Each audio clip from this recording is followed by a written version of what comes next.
Bonjour à toutes et à tous, on se retrouve aujourd'hui pour une nouvelle vidéo et c'est la chronique du mois de novembre. Et j'ai le grand plaisir de pouvoir interviewer Shelby Kali. C'est quelqu'un cher à mon cœur, comme vous le savez si vous me suivez un petit peu sur cette chaîne, puisqu'elle est déjà intervenue 2 fois sur la chaîne. Une fois en trio avec Julie lors d'un tag sur sa première trilogie Black Fidelity. Et une seconde fois lors d'un tag qu'on a tourné toutes les deux. Je vous remettrai les liens si vous avez envie d'aller voir les vidéos.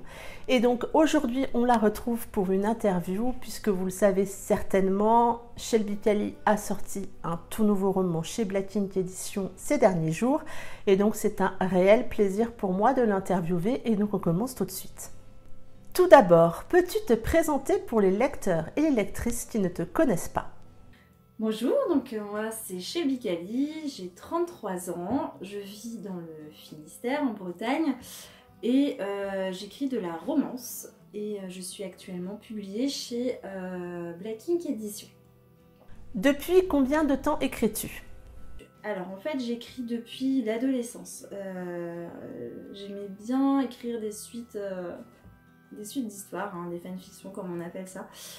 Donc à la base en fait j'écrivais des suites de mangas et de jeux vidéo aussi parce que j'étais très fan de jeux vidéo, les Final Fantasy et puis tout ce qui était les jeux de combat aussi j'aimais bien, et j'aimais bien les backstories des personnages, c'était très intéressant.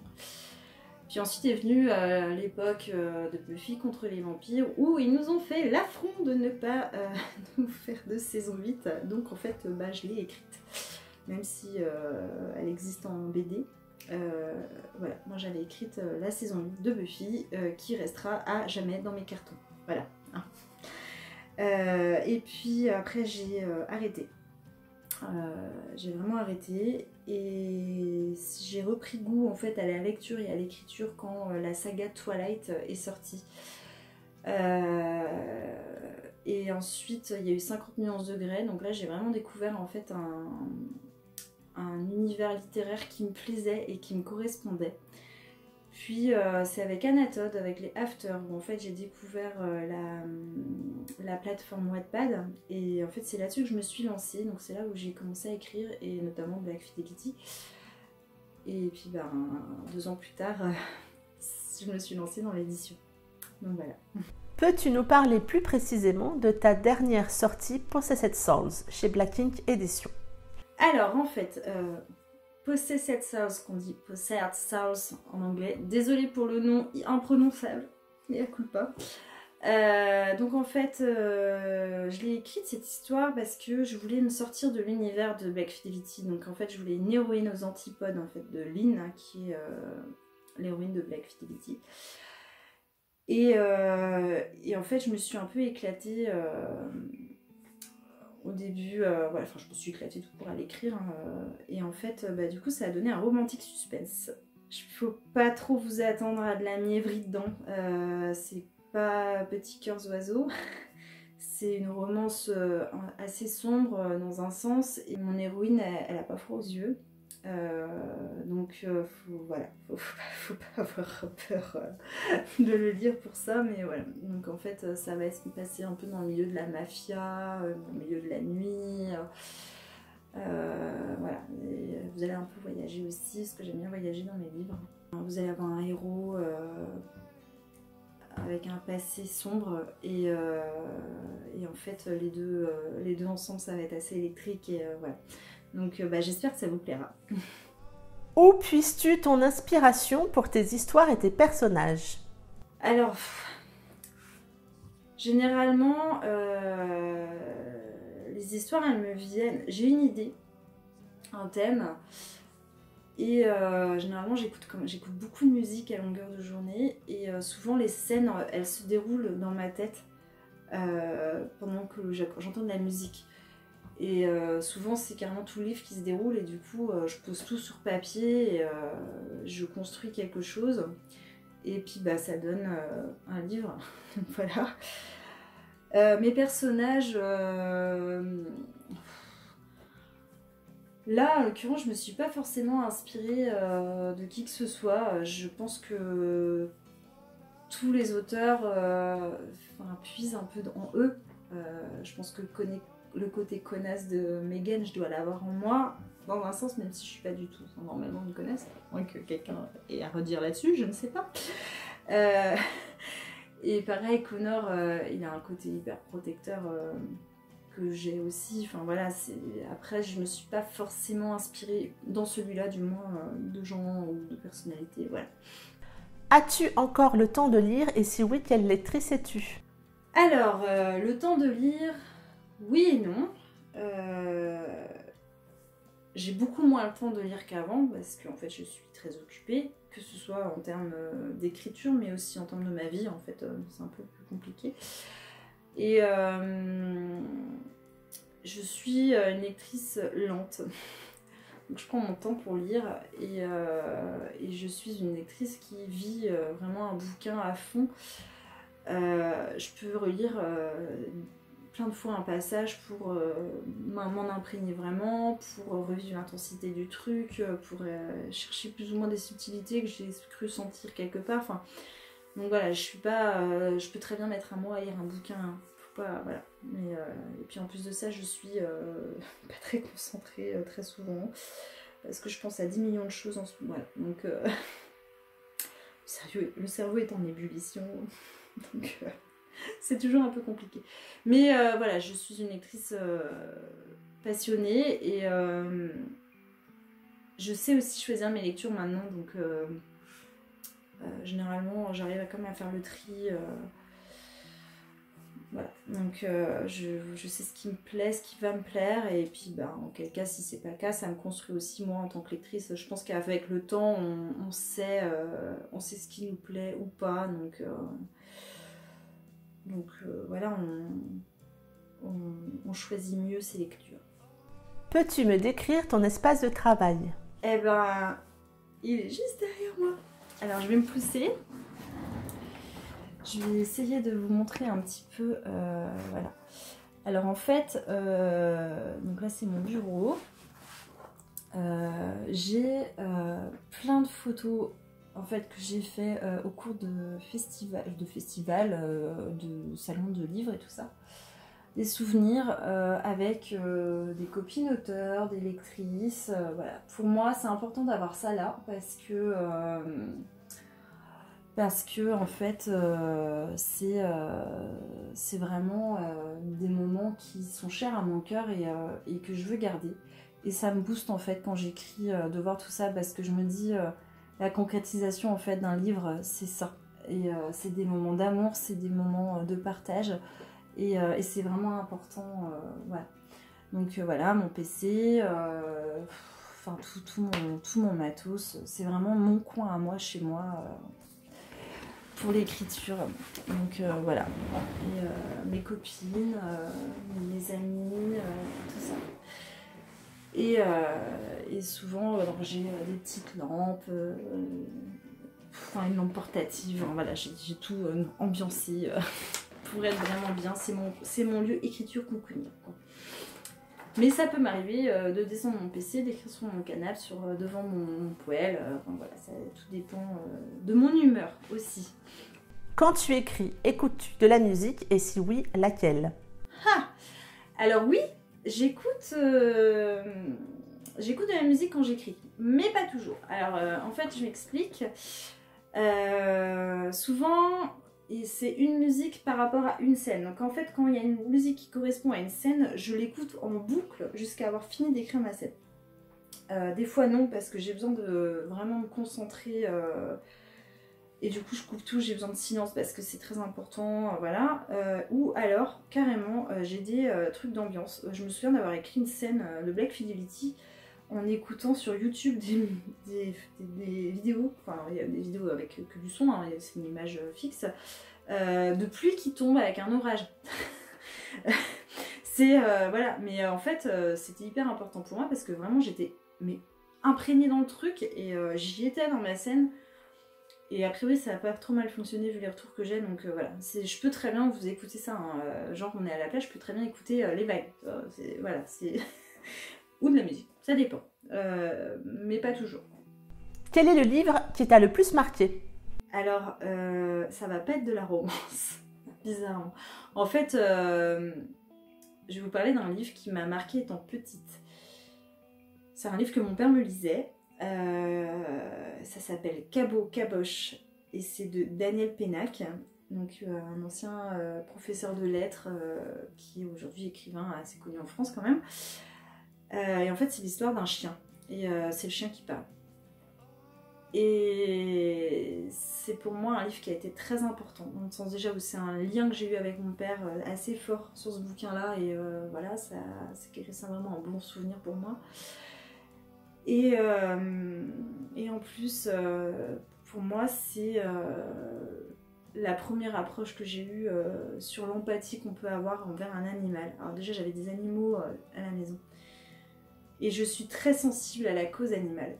Faut savoir que je suis végétarienne, je suis très engagée sur le bien-être animal, contre la maltraitance, voilà, donc ça ne plaît pas forcément à tout le monde, mais c'est un sujet qui, moi, me tient à cœur. Et voilà, je peux très bien suivre des activistes, les soutenir sur des actions, enfin voilà, c'est pas forcément quelque chose dont je parle beaucoup, mais c'est quelque chose qui me tient vraiment à cœur. Et ce livre-là, ça a été la première approche. Et vraiment, je l'ai lu, enfin mon père me l'a lu, mais après je l'ai relu, mais j'avais 5-6 ans en fait. Peut-être plus, mais enfin même, mais je m'en souviens comme si c'était hier. Et voilà, c'est les premières émotions, la première fois que j'ai pleuré pour un livre, enfin vraiment super, waouh. Quel est le dernier livre que tu as lu? Alors le dernier livre que j'ai lu, c'est La Reine Courtisane d'Anatrice. Et j'ai juste envie de vous dire, voilà, Anna, si tu passes par là, voilà, c'est un pur bijou, c'est de la fantaisie. Et c'est... j'adore. C'est le genre de bouquin que j'aurais voulu lire adolescente et que j'ai pas trouvé. Et genre de truc que j'écrivais ado quand j'étais vraiment hyper passionnée par le milieu de la fantaisie. Et j'ai adoré, mais franchement c'est un putain de coup de cœur ce livre. Enfin voilà, moi la fantaisie en ce moment j'y reviens beaucoup et waouh, il est génial. As-tu des prochaines sorties, un nouveau projet? Est-ce que tu peux nous en dire un petit peu plus? Est-ce qu'on va avoir un avenir prochain pour Black Fidelity? Je vais d'abord répondre pour Black Fidelity. Donc Black Fidelity n'est plus disponible à la vente depuis le 1er octobre parce que j'ai récupéré mes droits. Et en fait, il a été re-signé chez Black Ink Edition et... Alors, je n'ai pas de date précise à vous donner, mais le premier tome pourrait voir le jour avant l'été. Voilà. À voir. De toute façon, vous avez qu'à suivre sur ma page, voilà, je vous donnerai les infos, il n'y a pas de souci. Ensuite, j'ai pas de prochaine sortie à part Black Fidelity de prévu, parce que j'ai rien écrit depuis. Voilà. Je suis pas une auteure qui écrit vite, j'ai besoin de prendre mon temps. Alors j'ai... et c'est là que Mumu, tu vas hurler, parce que si vous ne le savez pas, Mumu est une de mes bêtas. Donc voilà, j'avais commencé à écrire un fantastique que je finirai, il n'y a pas de souci. Mais pour l'instant, je pense que je vais le laisser de côté. Parce que je suis pas forcément... le projet n'est pas forcément encore très bien dans ma tête et j'ai besoin de le laisser mûrir encore. Donc voilà. Et oui, j'ai un autre projet en cours que j'ai commencé et pour l'instant, je ne vais pas trop en parler. Mais voilà, j'attends, je préfère l'avancer bien avant et de toute façon, voilà, on en reparlera. Mais oui, il y a d'autres projets en cours, hein, vous inquiétez pas. Le problème, c'est qu'en fait, j'ai tellement d'idées et tellement de projets d'écriture que c'est très compliqué pour moi de faire un choix dans ce que je dois faire. Et comme beaucoup d'auteurs, on commence plein de trucs, on finit pas forcément, mais on les finira plus tard, on reprend, enfin voilà, donc c'est un peu compliqué. Et là, en ce moment, je suis pas forcément dans une bonne période pour moi, parce que j'ai mes soucis comme tout le monde et l'écriture est un petit peu plus compliquée ces derniers temps, mais ça revient. Donc j'ai pas le syndrome de la page blanche, j'ai le syndrome de la flemme grandiose. Voilà, mais ça revient, ça revient. As-tu d'autres passions? Alors oui, d'autres passions. Alors, le problème c'est qu'il faut avoir le temps d'avoir d'autres passions. Alors j'adore la musique, j'adore aller à des concerts, ça c'est vraiment un truc, voilà, j'aime beaucoup faire... Alors c'est un peu con comme passion, mais j'adore aller au Hellfest. Parce que c'est pour moi le festival où je me sens chez moi et c'est de la musique, c'est du métal, c'est ma musique de prédilection. Je n'écoute pas que du métal, mais voilà, c'est vraiment, c'est ma maison, le Hellfest, donc voilà. Et mon autre passion, c'est les copines. Alors ça, c'est vraiment un truc, je passe mon temps à discuter avec mes copines, n'est-ce pas Mumu? Et du coup, voilà, c'est très chronophage, mais c'est vraiment quelque chose que j'adore. Donc voilà, et j'ai pas spécialement d'autres passions particulières, j'ai plein de choses que j'aime faire, j'aime bien regarder des films, des séries, voilà, j'aime bien aller au cinéma, ça c'est quelque chose que j'aime beaucoup. Et puis mes animaux hein, qui me prennent un temps fou aussi parce qu'il faut s'en occuper de ces petits cocos, donc voilà. On va maintenant passer au portrait chinois. Si tu étais un animal, tu serais? Un chat. Pour dormir toute la journée au coin du feu. Si tu étais une chanson, tu serais? Alors en ce moment, peut-être qu'il y a quelques temps je vous aurais pas répondu à la même chose, mais en ce moment c'est... Alors je l'ai noté hein, parce que... It Doesn't Matter de Alison Krauss et Union Station. Alors c'est une chanson que j'avais entendue dans Buffy contre les vampires. C'est une chanson un peu triste et tout. Ça correspond assez à mon humeur du moment et je l'aime beaucoup. Je trouve que la voix de la chanteuse est vraiment superbe et ça correspond voilà, à ce que je ressens en ce moment. Donc, voilà. Si tu étais une fleur, tu serais? L'hibiscus. Si tu étais un dessert, tu serais? Un tiramisu. Celui, alors, pas n'importe lequel, attention. Celui d'un petit resto italien à Quimper. Un resto italien bio. Je suis une tuerie.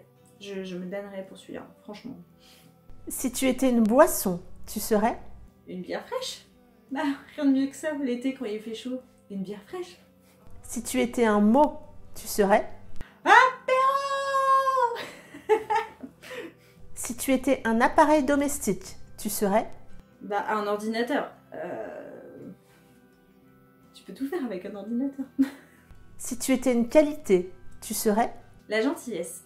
Je pense que c'est une qualité qui manque beaucoup dans ce monde. Et pour moi, c'est une de mes valeurs. Enfin, j'essaye, mais voilà, c'est une de mes valeurs. Si tu étais une étoile ou une constellation, tu serais? Alors, la constellation du dragon. Pourquoi? Je ne sais pas. Mais voilà. C'est une des constellations que je connais et j'aime bien le dragon. Donc je me dis, celle-là, elle est cool. Voilà. As-tu des projets de salon ou de festival prochainement? Alors, je serai au Salon du Livre de Paris. Voilà. Après, j'ai pas forcément d'autres salons en prévision. Parce que je travaille à temps plein et que je travaille un week-end sur deux et que c'est très compliqué pour moi de me dégager. J'aimerais en faire plus. J'espère pouvoir le faire l'année prochaine, on verra. J'ai demandé à réduire mon temps de travail, donc j'espère pouvoir être plus disponible sur les salons, même si je suis pas forcément en dédicace ni rien, mais juste les faire pour voir. Donc voilà, j'espère, ce serait sympa. Et enfin, pour finir, veux-tu dire un mot à tes lecteurs et tes lectrices? Eh bien oui, je suis très touchée par les personnes qui me suivent depuis Black Fidelity. Pour les gens qui prennent le temps de me lire, pour les retours que vous me faites. Voilà, je pensais pas être autant attendue, notamment à l'annonce de la couverture de Possessed Souls. J'ai été très surprise et émue. Et du coup, j'ai eu un peu la pression aussi. mais en fait, c'est juste du pur bonheur. Et ce pur bonheur-là, je ne peux pas le vivre sans vous. La preuve en est, hein, vous êtes avec moi tout le temps. Et merci pour tout. Parce que je pense que les lectrices de romance, c'est les meilleures lectrices du monde. Et voilà, c'est 15 milliards de copines. Donc, merci pour tout et à très bientôt. Merci beaucoup Shelby d'avoir répondu à toutes mes questions. Tu le sais, je te l'ai déjà dit, mais c'est un réel plaisir de t'avoir dans ma vie au quotidien. C'était aussi un plaisir de t'avoir ici en interview. J'espère que de votre côté, cette interview vous aura plu. Si vous avez d'autres questions à poser à Shelby, n'hésitez pas à le faire en commentaire. Je lui enverrai les questions et on vous répondra. En attendant, je vous souhaite une très belle semaine, de belles lectures et je vous dis à bientôt pour une prochaine vidéo. Bye bye!